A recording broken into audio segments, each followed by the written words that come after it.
The OKC Thunder played the Boston Celtics the other day and managed to beat them, and Shai Gilgeous-Alexander had an absolutely fantastic game, which is a pretty big deal given that the Boston Celtics have not given up a good performance to a guard really at all this season. Hello everybody, welcome to Oscar Rusty Bucket. Subscribe to the channel if you have not already and drop a like on this video. It only takes 1 second and it makes a massive difference now the video performs in the YouTube algorithm. This is my first day back, so I'm sorry if I'm stumbling. I do want to make a couple of announcements real quick.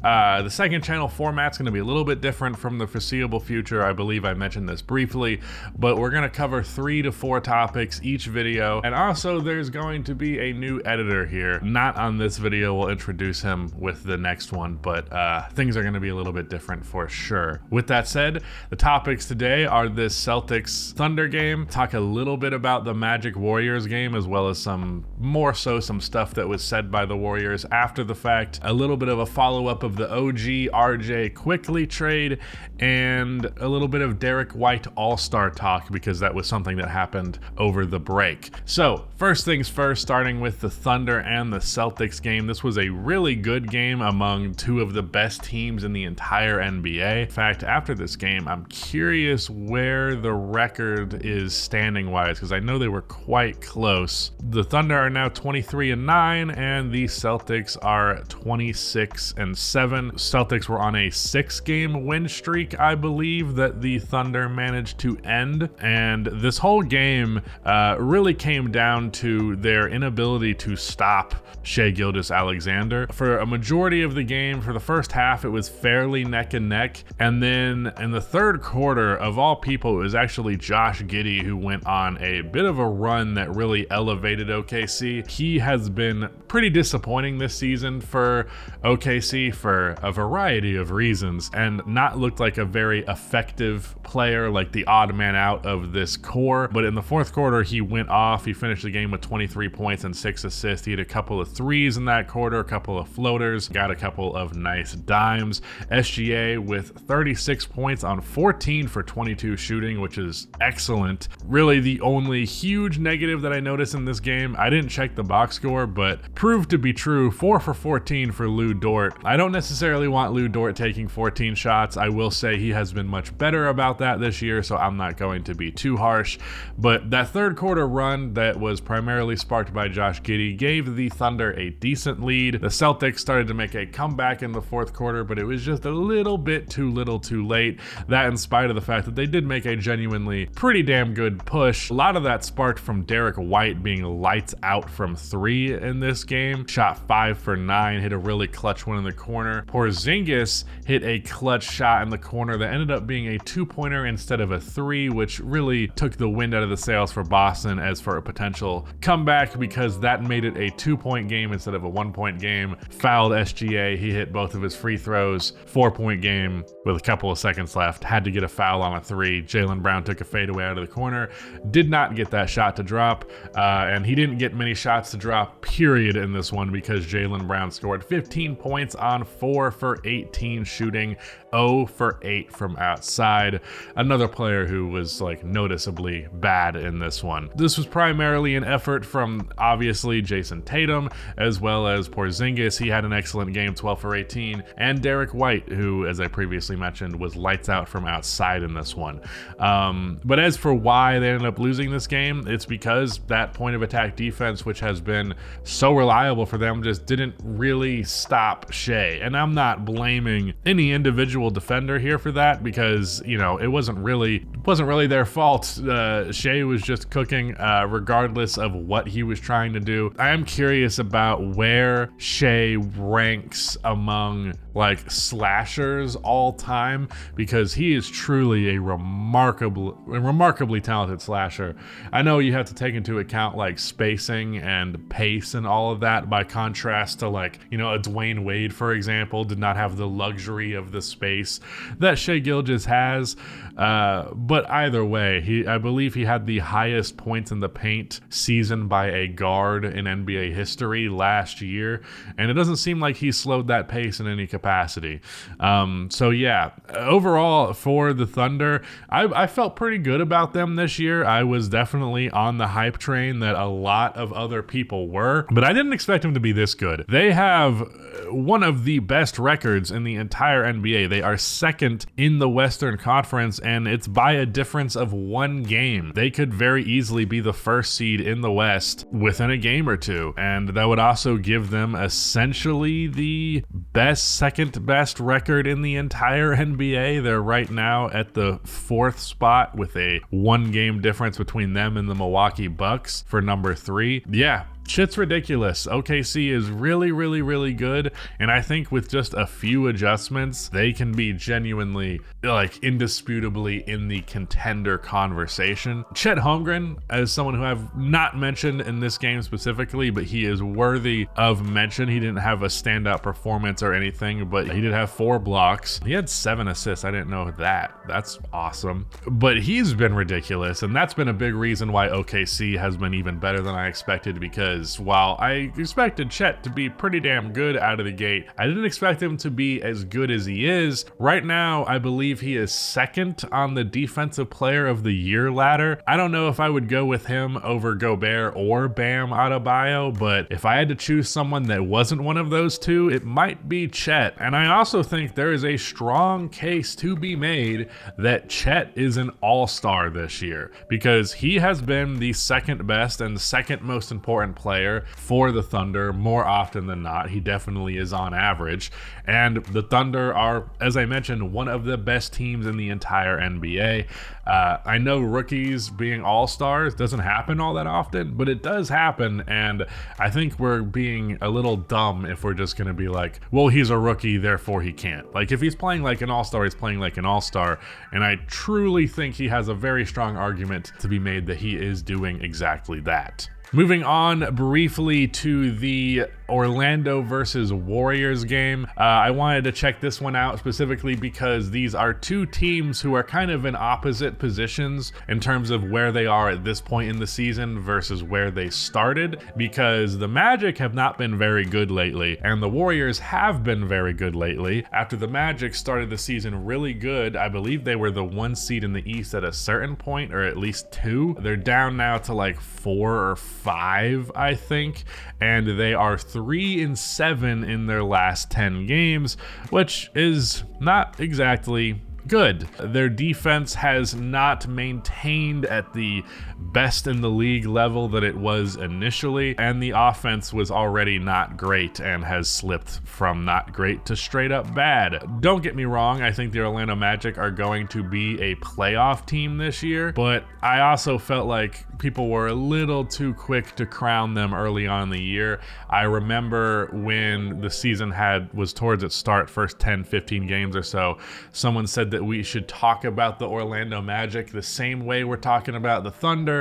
Couple of weeks later, it's pretty obvious that I was right to say no to that, because I didn't think the team was as talented, straight up. Like, Orlando does not have a SGA. Paolo's great. A lot of players on that team are really cool, but it's more of a collective versus the superstar power of SGA. And overall, the future, I feel better about the Thunder. I'm not trying to dunk on the Magic because they get minimal enough coverage as it is, but there is cause for concern for the dip in play lately. Now, as for the Golden State Warriors, as I mentioned, they have looked a lot better after a pretty terrible start. They are now 6-4 in their last 10, which is not remarkable, but considering that they're below 500 and that would put them firmly in the playoffs if they were at that pace for the entire year, that's definitely an improvement. And a lot of this improvement came from simply Steve Kerr just acknowledging that the Warriors cannot be the Warriors as they were. Draymond Green and Klay Thompson cannot have the role and impact that they did, and that was something that was discussed after the game. Klay Thompson said something to the media about how Steve Kerr told him something along the lines of like he needs to be a mentor core, be a little bit appreciative of his past there and understand that, you know, things can't necessarily be the same forever. And Steve Kerr also talked about Draymond Green and his suspension. He's been gone for 10 games and they've looked better in that stretch, as I previously mentioned. Said something along the lines of like, they're giving Draymond space, Draymond's giving them space. You know, what it actually looks like when he returns to the team, what role he has, who knows. Klay Thompson's definitely taken a reduced role and it's been for the betterment of this team. Yeah, I like what the Warriors have been doing lately. Got a good win here against the Magic. Stephen Curry was awesome in this one and really, really clutch. He also, in the first half at least, did like almost all of his damage inside the arc, which was really interesting. He hit like 5 mid-range jumpers, which is not something that's very typical of him. Normally he likes to let them go from outside, obviously. But yeah, good game for the Dubs. Hopefully a sign of things turning around. And for the Orlando Magic, they're a team that we're going to have to keep an eye on as to them slipping in the standings a little bit. I definitely think they'll remain a playoff team, but I don't know if they're going to get past. I don't think they're going to do better than that top 3 of Boston, Philly, and Milwaukee. I think those teams are solidly locked as the top 3 seeds in the Eastern Conference.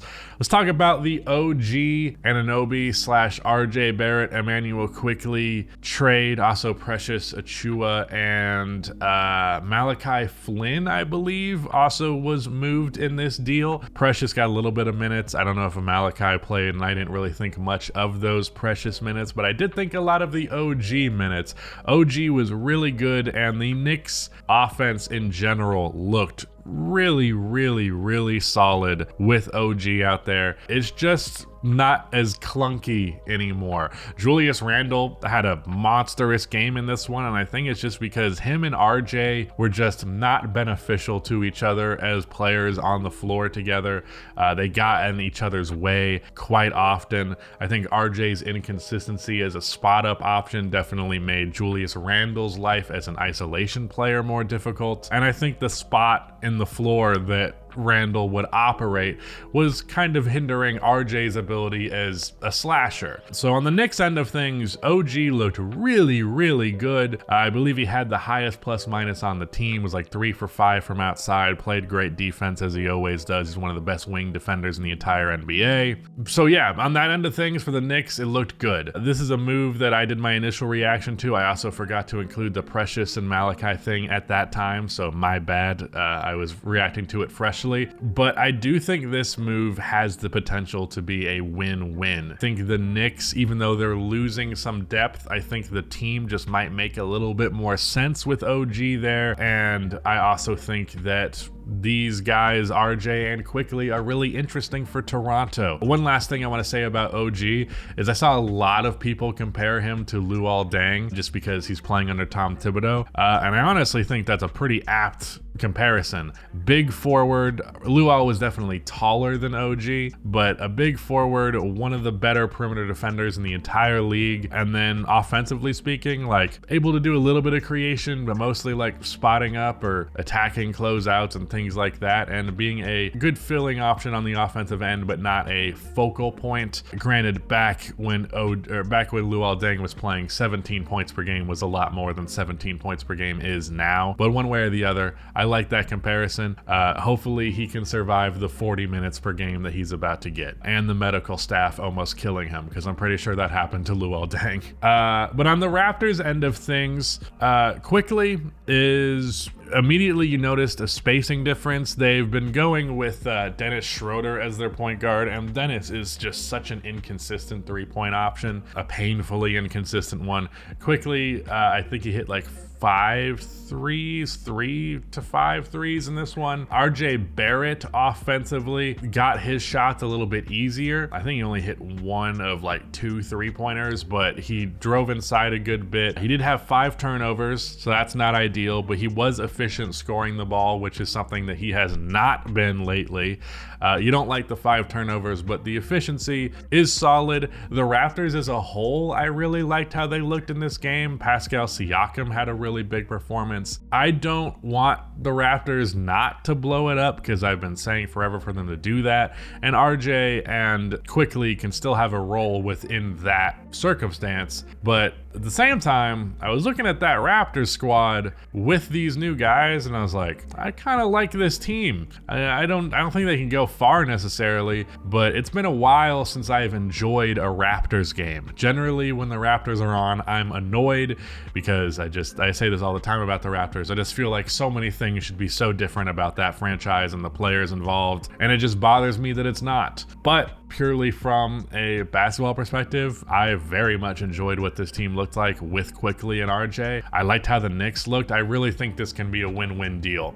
We'll keep track of this as the season goes along and we have more than a one-game sample for all of these players, but I think there's reason to be excited on both ends of the spectrum here. The last thing I want to talk about is Derrick White and the All-Star debate that has been sparked. A lot of this being pushed by JJ Redick. JJ is one of my favorite commentators, period. I think he's generally right more often than not. And I understand where this push for Derrick White is coming from. And really, I don't have a strong take one way or the other. The only issue that I really take with where this discussion has gone is kind of a disrespect that has happened towards Derrick White as a result of this. And that's kind of the way that things go. You know, there's a player who potentially gets a little bit overhyped and then people overcorrect in the opposite direction, trying to dial a player's reputation back, I suppose. Regardless of All-Star or not, I understand that there are a lot of great guards in the Eastern Conference,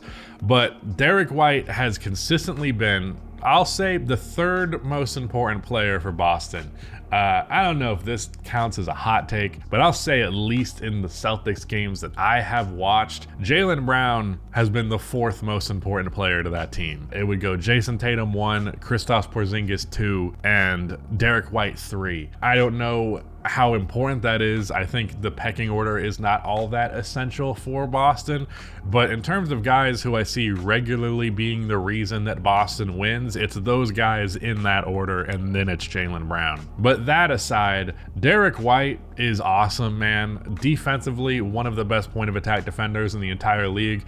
Obviously, as I mentioned towards the top, he did not do a great job guarding SGA in this one, but I don't think that was his fault. It was just good defense, better offense, and his three-point shot has been ridiculous. Like, this guy was someone who really couldn't shoot all that well for a majority of his career. He really wasn't that very good of a shooter when he was brought into Boston. He shot the ball well in the playoffs, I believe, but in terms of like overall what you expect of Derrick White as a three-point shooter, he has gone from like, I don't know if Derrick White should be shooting that, to, oh man, this guy is just dropping bombs from outside over and over and over again, and like deep threes, contested threes, off the dribble threes every once in a while even. Derrick White is one of the most winning players in the entire NBA, and I understand there are players who have a more pretty box score than Derrick White does, but in terms of impacting the game, I think there are some players that people would argue should be an all-star over Derrick that don't necessarily actually impact winning more than Derrick White does. So that's my 2 cents on that topic. I don't think Derrick White's an all-star, but I do think he is better than the people who have been saying he's not an all-star. And I do understand the point of JJ Redick and what he's trying to accomplish through this idea, which is more or less just understanding and appreciating and highlighting how fucking good Derrick White is. But yeah, I particularly like Derrick White because, you know, if you've seen the power forwards video, the death of the shooting guard thing that I have projected, I think Derrick White is exactly what shooting guards need to be and are going to be in the future. So I have a fondness for him in that way, almost as like the example of what I think the position will be. But anyways, shout out to Rudy for editing this video. Might be the last one he edits on this channel, but that is it. Goodbye.